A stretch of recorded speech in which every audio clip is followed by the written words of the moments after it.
Cool. All right, y'all. Well, welcome to session 5 of our Medicaid Academy. Thank you all for being here. Today we're going to be its policies and procedures. And again, thank you so much for being here. Session 5. We have 2 more to go after this. Next slide, please.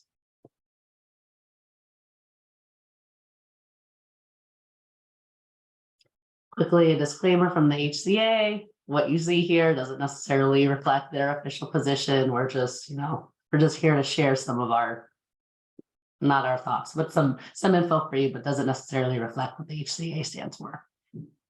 Next slide, please. All right, so today, Eva, as you may have noticed, is not here. She's out, but she's here in spirit. I'm Stephanie Cabrera. I use she and her pronouns. I am in Vancouver, Washington, and I'm a senior program manager with the Corporation for Supportive Housing.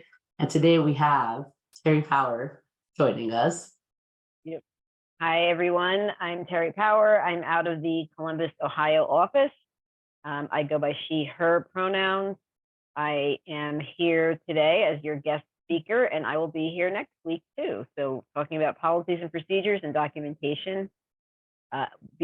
Prior, and you'll hear a little bit about this, prior to coming to CSH, I worked with Volunteers of America, Greater Ohio, where I took them through a CARF accreditation, which is a national accreditation, and a state contract in order to get a Medicaid certification and contract. So lots of experience around this. I feel Thank you. Thank you. And in the chat, if y'all wanted to continue to introduce yourselves, name, pronouns, organization, your position. I also think it's kind of fun for maybe for Terry and for me to know what part of the country, or not country, what part of the state you're coming from. If you're in Eastern Washington, Western Washington, whatever that is. Yeah, next slide, please. So as I mentioned, session 5 of our Medicaid Academy, we have 2 more sessions next week. As Terry mentioned, she'll be here with the Mayor Group. And then the week after, we'll be going over quality assurance and quality improvement. Next slide. All right, I'm gonna hand it over to Terry. Thank you. So I am going to ask Stephanie to monitor the chat when I am presenting and I have my slides up. I can't see the chat. So any questions anyone has along the way, please feel free to ask, and I will get them answered as best I can. And if we don't know them, Rayanne will answer that. There you go. There you go. Okay. Rayanne, hopefully you're here. Good to see you again. If you are, it's been a while. And thank you all for being here. I'm going to say policies and procedures are not the most exciting subject of all time, so bear with me. Lots of content happening, so if there's any questions, please feel free to ask. If there's anything that you would like to share with the group that you feel would be helpful, please do.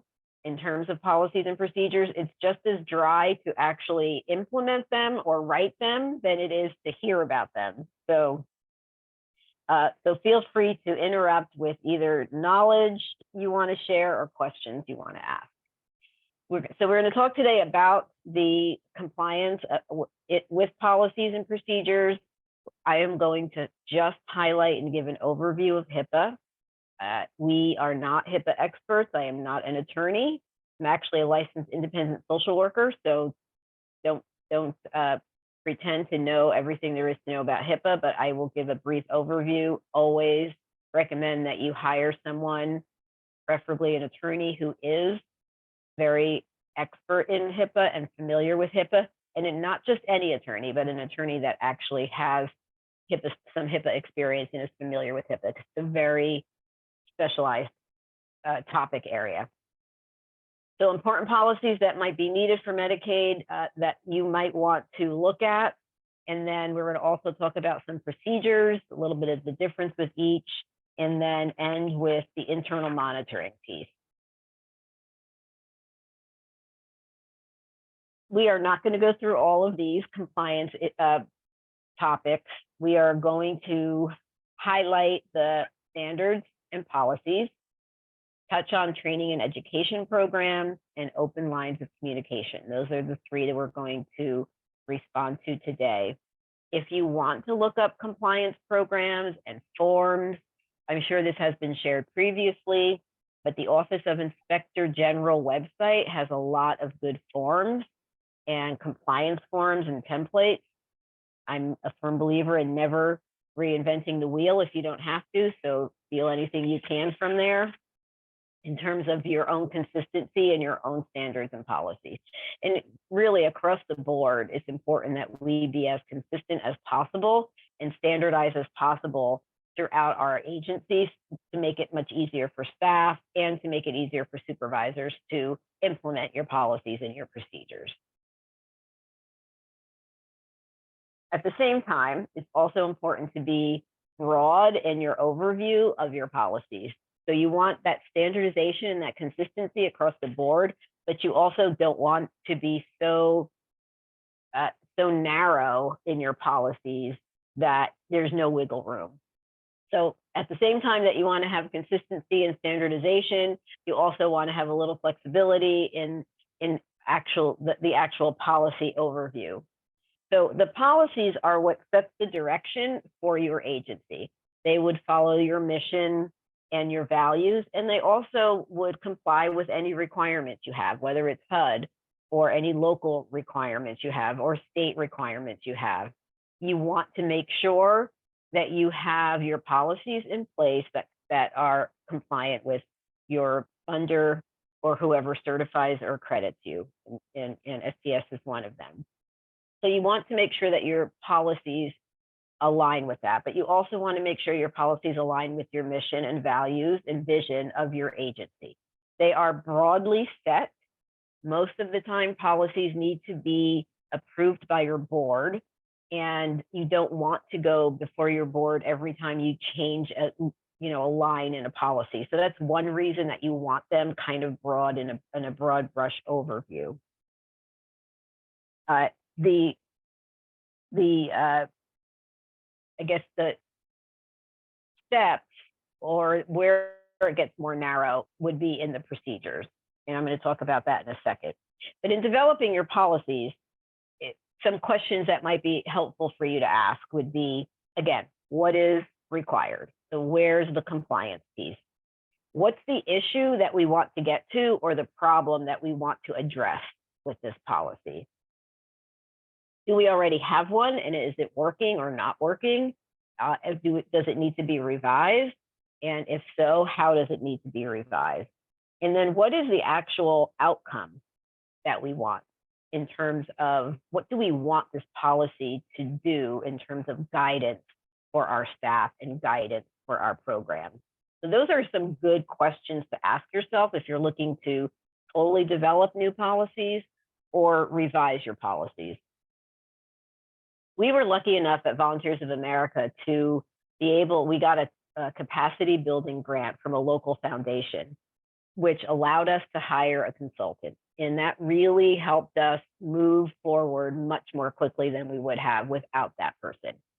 So this consultant for us looked at Medicaid, looked at the state Department of Mental Health and Addiction Services, looked at our already HUD requirements and all the policies, and developed a spreadsheet for us or a table across the board.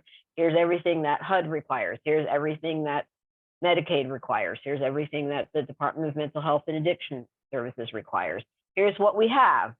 Here's what we need to revise. And here's what we don't have at all that we need to write from scratch. And that was amazingly helpful. Going through a policy manual is really, it's really tedious. So if that's a possibility for any of you, I think it will really help you get on your way for what you need and what you need to revise and what you need to just do right from the beginning. It was really helpful.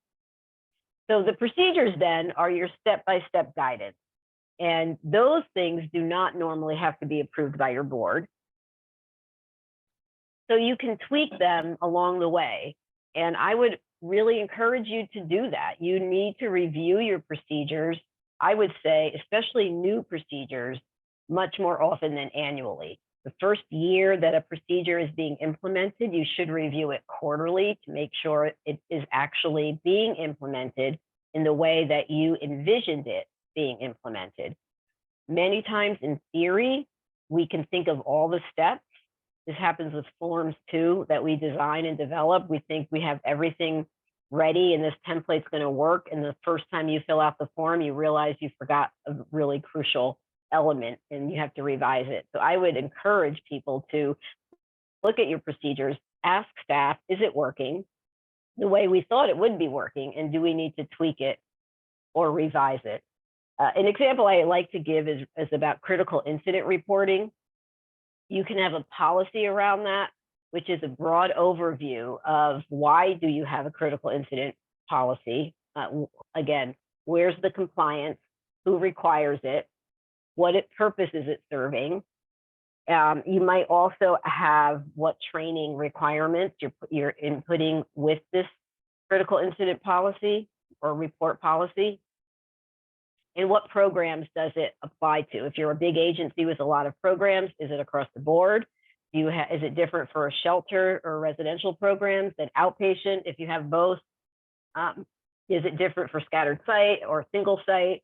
So you might want to address some of those issues across the board with a critical incident policy, reporting policy.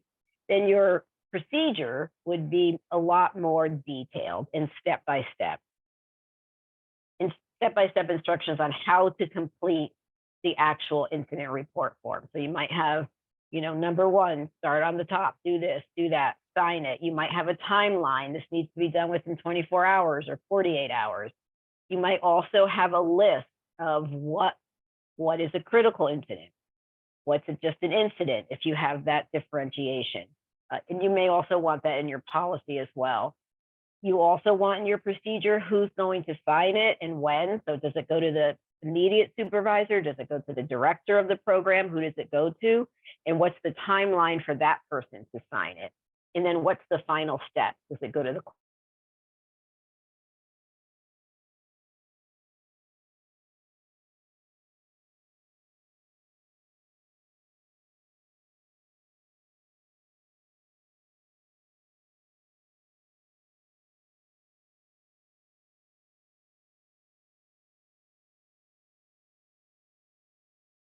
And is there a review period every quarter? You look at all of the incident reports to see if there's trends or issues or challenges that you were not expecting.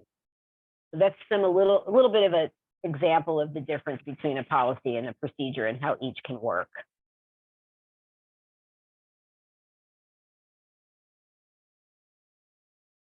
So what should they address? And I think I talked a little bit about this already. They should address your compliance. So you want to make sure all your requirements are being met there. It should also be as clear as possible, and so that people don't have to infer or think about what it means. So you want your language as clear and concise as possible.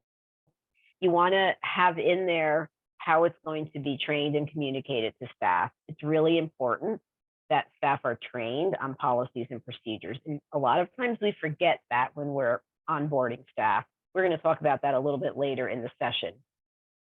But there needs to be a piece in there on communication and training of staff and onboarding new staff as new staff come about. And how will it be reviewed? It's really a good practice to review your policies with the board annually. Maybe not every funder, every